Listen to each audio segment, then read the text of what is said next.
Good morning class third. आज हम हिंदी व्याकरण पढ़ने जा रहे हैं और आज हम न्यू चैप्टर शुरू करने जा रहे हैं जिसकी टॉपिक है, जिसकी नाम है लिंग। Okay, gender. Okay, gender means लिंग, मतलब लिंग जो है पुरुष जाति होता है एक लिंग और दूसरी होता है स्त्री जाति को बोध कराते हैं। सबसे पहले हम आते हैं लिंग किसे कहते हैं। ओके, लिंग किसे कहते हैं? ने शब्द की जिस रूप से पुरुष या स्त्री जाति के होने का ज्ञान होता है वो लिंग कहलाता है।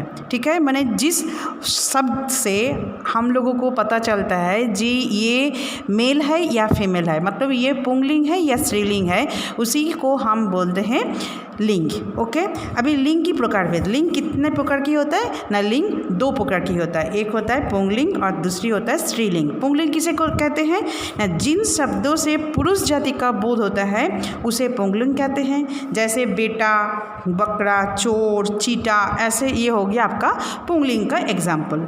दूसरा आते हैं स्त्रीलिंग। स्त्रीलिंग किसे कहते हैं ना? जिन शब्दों से स्त्री जाति का बोध होता है उसी को हम स्त्रीलिंग कहते हैं, जैसे बेटी, चीटी, बकरी, चोरनी, मोरनी, ये सारे होता है आपका ये स्त्रीलिंग के उदाहरण। ओके, अब आते हैं इसमें कुछ टेबल्स में पुंगलिंग से स्त्रीलिंग बनाया है, इसको हम पढ़ते हैं। जैसे मोर पुंगलिंग है, इसका स्त्रीलिंग मोरनी। चाचा, चाची, गायक, गायिका, पति, पत्नी, चीटा, चीटी, नाना, नानी, वृद्ध, वृद्धा, कबूतर, कबूतरी, बंदर, बंदरिया, भाई, बहन, पिता, माता, दादा, दादी, सांप, सांपिन, नाग, नागिन, पुत्र, पुत्री, राजकुमार, राजकुमारी, चोर, चोरनी, नर, नारी। फिर आता है यहाँ पे लेखक, लेखिका, हंस, हंसिनी, मजदूर, मजदूरनी, कुत्ता, कुतिया, गुड्डा, गुड़िया, श्रीमान, श्रीमती, बिलाव, बिल्ली, नौकर, नौकरानी, सिंह, सिंहनी, शेर, शेरनी, मर्द, औरत, धोबी, धोबिन, भतीजा, भतीजी, लड़का, लड़की। ओके, तो ये हो गया आपका पुंगलिंग से स्त्रीलिंग का कुछ चार्ट है जो इसमें दिया है। अभी आता है कुछ कुछ जो शब्द होता है वो हमेशा स्त्रीलिंग रहता है, जैसे नदियों, तिथियों के नाम हमेशा स्त्रीलिंग होता है। नदी, कोई भी नदी का नाम हो वो हमेशा स्त्रीलिंग ही होता है। और तिथि, तिथि मतलब पूर्णिमा हो गया, अमावस हो गया, ये भी जितनी भी तिथियाँ होता है ना ये सारी भी स्त्रीलिंग हो रहा है, स्त्रीलिंग में आता है। जैसे नदी का नाम जैसे गंगा, जमुना, कावेरी, सरस्वती, जो भी नदी का नाम है ये सब हमेशा ये स्त्रीलिंग में आता है और जितनी भी तिथियाँ होती है वो सारे स्त्रीलिंग में आते हैं। अभी कुछ लिंगोज ऐसा होता है जैसे किसका उसका कोई चेंज नहीं होता। ठीक है, जैसे प्रधानमंत्री, राष्ट्रपति, सभापति, इंजीनियर आदि, ये इसका कोई लिंग चेंज नहीं होता। तो जैसा का जैसा वो पुंगलिंग में भी वैसा रहता है, स्त्रीलिंग में भी वैसा रहता है, इसका लिंग का कोई चेंज नहीं होता है। अभी आता है इसमें क्या होता है, जब हम देश की नाम, पहाड़ की नाम, समुद्र के नाम, महीने के नाम, दिन के नाम जब आता है तो वो हमेशा पुंगलिंग होता है। जैसे दिन का नाम संडे, मंडे जो भी है, सोमवार, मंगलवार जो भी है, ये हमेशा पुंगलिंग में आता है। जैसे पहाड़, ये जितना भी पहाड़ का, हिमालय पर्वत, अरावली पर्वत, ये भी जितना भी पहाड़ है, एवरेस्ट, ये भी जो भी है ये पुंगलिंग में आता है। देश की नाम, जितने भी देश के नाम है, भारत, चीन, ऑस्ट्रेलिया, जो भी है वो भी है, ये सारे हम किस में आता है? ये सारे आता है हम लोगों की पुंगलिंग में। जैसे और होता है समुंदर, समुंदर में जैसे अरब सागर, बंग सागर, ये जो भी होता है ये सारे, भारत महासागर, ये जो है ये भी पुंगलिंग में आते हैं। तो हमने क्या बोला, कुछ जो लिंग होता है जिसका कोई चेंज नहीं होता है, जैसे चेंज नहीं होता, जैसे मैंने क्या बोला था, प्रधानमंत्री, राष्ट्रपति, सभापति, इंजीनियर, इसका कोई भी लिंग चेंज नहीं होता, ना स्त्रीलिंग में होता है ना पुंगलिंग में होता है। और ऐसा कुछ शब्द है जिसका सिर्फ पुंगलिंग ही होता है, जैसे हो गया देश का नाम, पहाड़ का नाम, समुद्र का नाम, महीना का नाम, दिन का नाम, ये हमेशा याद में रखना है जी, हमेशा ये पुंगलिंग होता है। और कुछ लिंग ऐसा होता है जो हमेशा स्त्रीलिंग होता है, जैसे नदियों का नाम और तिथि का नाम, ये सारे हमेशा के लिए ये स्त्रीलिंग में आता है। अभी और क्या मैंने बोला, अभी जिन शब्द के अंत में आ का प्रयोग होता है वे शब्द प्राय पुल्लिंग होता है। मतलब क्या बोला, जिन शब्द के पीछे आ की मात्रा लगता है, जैसे काका आ की मात्रा लग रहा है, चाचा, पपीता आ की मात्रा लग रहा है, तो वो हमेशा या प्राय मोस्टली वो पुल्लिंग ही होता है। ओके, और जिन शब्द के अंत में ई की मात्रा मतलब बड़ी की मात्रा लगते हैं वो स्त्रीलिंग होता है। ओके, तो जैसे तितली, इमली, ये सारे क्या है, बड़ी की मात्रा लग रहा है, तो ये हमेशा कौन सी लिंग होता है, ये हमेशा स्त्रीलिंग होता है। तो आपने क्या सीखा, जब कोई शब्द के पीछे आ की मात्रा लगता है तो होता है पुल्लिंग, और जिन शब्द के पीछे बड़ी की मात्रा होता है वो होता है स्त्रीलिंग। ओके, तो ये चैप्टर का था लिंग की। अभी हम आते हैं एक्सरसाइज में। सबसे पहले एक्सरसाइज में देखो मल्टीपल चॉइस है, मतलब टिक द करेक्ट आंसर। यहाँ पे क्या है, फर्स्ट क्वेश्चन, स्त्री या पुरुष जाति का बोध कराने वाले शब्द को कहते हैं, क्या कहते हैं, लिपि, लिंग, संज्ञा।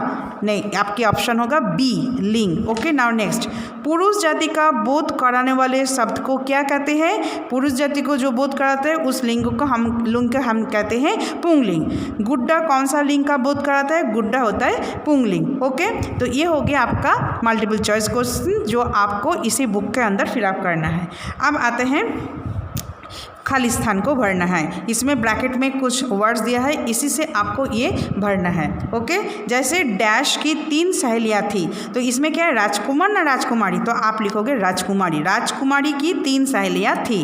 नेक्स्ट आता है डैश टहलने गया, कौन, पिताजी ना माताजी, पिताजी टहलने गए हैं। Okay, now next, Bharti Bharat की डैश है, भाई है ना बहन है, ना बहन, क्योंकि ये देखो भारती तो स्त्रीलिंग है, तो यहाँ पे बहन आएगा, तो भारती भारत की बहन है। ओके, नाउ नेक्स्ट, डैश दूध पी गया, कौन होगा, तो ये होगा आ की मात्रा, कुत्ता, तो कुत्ता दूध पी गया, तो ये होगा कुत्ता। ओके, नाउ क्या है, नाउ नेक्स्ट क्या है, इसमें कुछ वर्ड्स दिया है, इस वर्ड्स को हमको सेंटेंस में लिखना है और लिंक क्या है इसको स्पष्ट करना है। क्या है, भाई, राजा दिव्या का भाई है, तो ये भाई क्या पुल्लिंग है, तो राजा, इसलिए हमने पुल्लिंग लिखा, तो राजा दिव्या का भाई है, तो ये पुल्लिंग का है। कबूतर दाना चुग रहा है, कबूतर पुल्लिंग है, तो इसलिए चुग रहा है, स्त्रीलिंग होती तो रही हो जाती, तो कबूतर दाना चुग रहा है। ओके, नागिन देखो, ये आप सेंटेंस पढ़ोगे तो आपको पता चले जाएगा जे नागिन पुल्लिंग है ना स्त्रीलिंग है। नागिन फन फैलाती है, फैलाती, तो ये हो जाएगा आपका स्त्रीलिंग, तो नागिन फन फैलाती है, तो ये हो गया आपका स्त्रीलिंग का ये सेंटेंस। नौकरानी, देखो ई की मात्रा लास्ट में है, तो ये स्त्रीलिंग तो होगा ही होगा, तो इसमें वर्ड सेंटेंस क्या होगा, नौकरानी घर का काम करने जाती है, तो जाती इसलिए ये लगा क्योंकि ये स्त्रीलिंग है। अब आता है यहाँ पे कुछ पजल्स है और आपको यहाँ पे कुछ क्लूज दिया गया है। जैसे सीधा पिता का स्त्रीलिंग क्या होगा, पिता, इसका उल्टा लिखना, पिता का स्त्रीलिंग माता। ओके, भाई का स्त्रीलिंग क्या होगा, देखो बहन। ओके, अभी नीचे ऊपर नीचे करना है। माली का स्त्रीलिंग क्या होगा, मालिन, और बकरी का स्त्रीलिंग बकरी। तो ये होगा आपका इसी बुक के अंदर आपको करना है। और आज का चैप्टर क्या था, आज का चैप्टर था लिंग। ओके, अब हम नोटबुक में आते हैं। नोटबुक में मैंने कुछ क्वेश्चन आंसर किए हैं, उसको आपको नोटबुक में अच्छा से अच्छा नीट एंड क्लीन लिखना है और साथ साथ लर्न भी करना है। सबसे पहले क्या है, पहला क्वेश्चन, लिंग किसे कहते हैं, शब्द के जिस रूप से पुरुष या स्त्री जाति का बोध हो उसे लिंग कहते हैं। ओके, अभी नेक्स्ट क्वेश्चन, हिंदी भाषा में लिंग कितने प्रकार के होते हैं, लिखिए। तो हिंदी भाषा में आप क्या लिखोगे, हिंदी भाषा में लिंग 2 प्रकार के होते हैं, जैसे पुल्लिंग और स्त्रीलिंग। नेक्स्ट क्वेश्चन क्या है, पुल्लिंग किसे कहते हैं, उदाहरण के साथ लिखिए। जिन शब्दों से पुरुष जाति का बोध होता है उन्हें पुल्लिंग कहते हैं, जैसे बेटा, चीटा, बकरा, चोर आदि। ओके, नाउ नेक्स्ट क्वेश्चन क्या है, स्त्रीलिंग किसे कहते हैं, उदाहरण के साथ लिखिए। जिन शब्दों से स्त्री जाति का बोध होता है उन्हें स्त्रीलिंग कहते हैं, जैसे बेटी, चीटी, बकरी, चोरनी आदि। ओके, तो ये होगा आपका इस चैप्टर की क्वेश्चन आंसर जो आपको नोटबुक में करना है। तो आज हमने क्या चैप्टर पढ़ा? लिंग मतलब जेंडर। जेंडर मतलब जो होता है पुंगलिंग और स्त्रीलिंग, इसको हमने आज पढ़ा। पुंगलिंग लिंग कैसे, सबसे पहला क्वेश्चन लिंग किसे कहते हैं, लिंग का प्रकारभेद हमने पढ़ा। उसके बाद हम जो 2 प्रकारभेद हमने जाना उसी के बारे में हमने डेफिनेशन या परिभाषा हमने सीखा और उसकी एग्जाम्पल के साथ। आप लोग क्या करोगे, इसको सबसे पहले आप घर पे अच्छे से रीड आउट करोगे, लर्न करोगे, और ये जो टेबल्स में जो भी है पुंगलिंग से स्त्रीलिंग जो भी है ये आपको लर्न करना है अच्छे से।